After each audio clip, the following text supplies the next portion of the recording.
Hello guys, what's up? Dear learners, in this Arabic session, we are going to learn Arabic grammar and translation. Here guys, we have a playlist that means so we are going to start our this session Arabic grammar and translation. This would be the first video, and here after that we are going to make more videos. Okay, and here you're going to learn Arabic grammar and translation from the beginning level to the advanced levels. Here we'll give you the complete course for Arabic grammar and translation. Here will be a complete playlist. Here we'll complete the videos.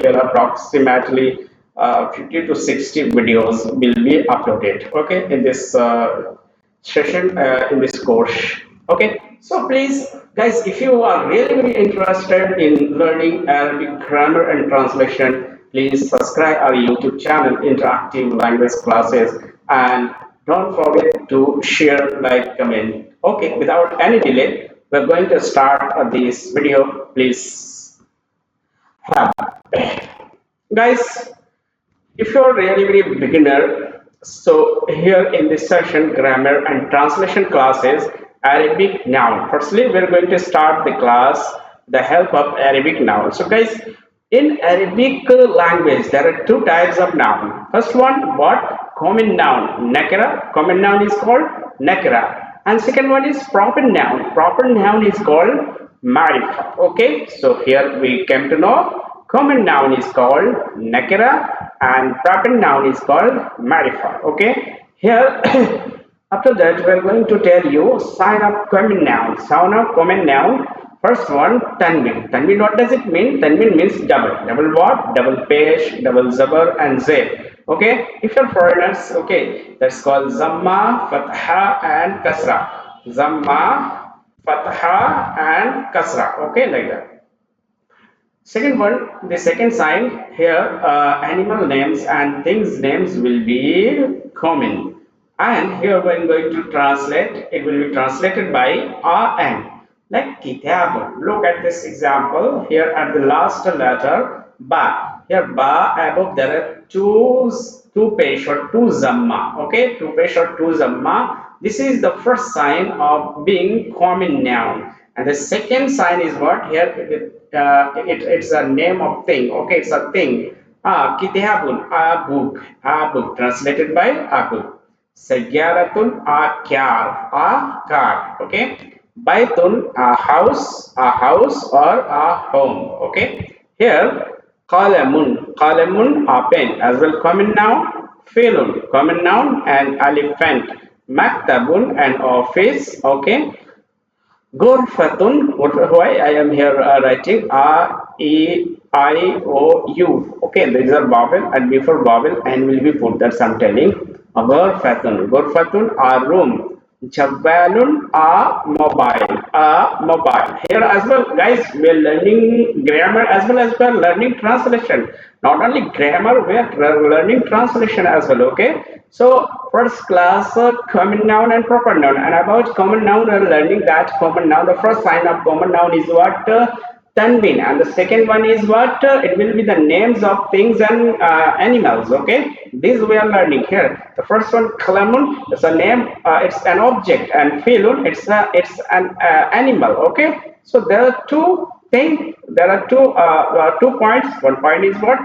Things name, objects name, and animal names. Okay, these are common noun. Okay, now coming to the proper noun. Sign of proper noun. Signs of proper noun is first one, person names. Okay, all person names will be proper already. B, place names. Place names are proper already. C, common noun plus al. When there is common noun and we want to transform the common noun into proper one. Okay, so firstly you will have to put before common noun al, and after putting al, the common noun will be proper noun. Okay, and the translation, and we will have to translate the Muhammad. So we cannot say the Muhammad, only Muhammad. Okay, Abbas. Abbas, because they are proper noun, okay, person names, and they're already proper, okay, they don't need to be translated by, okay, the. Muhammad, Abbas, Hamza, Aisha, Zainab. Bhavana is a name of place. Delhi is a name of place. Banaras is a name of place. Okay. Al Kitabu, where the Kitabun is a common noun, and we put al, and it's becoming already Al Kitabu. And guys, one thing you will have to remember that when you are going to transform the common noun into proper, firstly you will have to put al, okay, and after putting al, it will not accept tanween, it will accept only single dhamma. That's why Al Kitab. You cannot say Al Kitab. Many students forgot and when they put Al, so even putting Al, okay, they used to say Al Kitab. It's wrong. Okay, you will have to say Al Kitab, their book. Al Kalamu, the pen. All the common nouns are being transformed into proper noun. Okay, Al Filo, the elephant. Al Burtaqalu, the orange. Al Orfato, the room. Guys, got?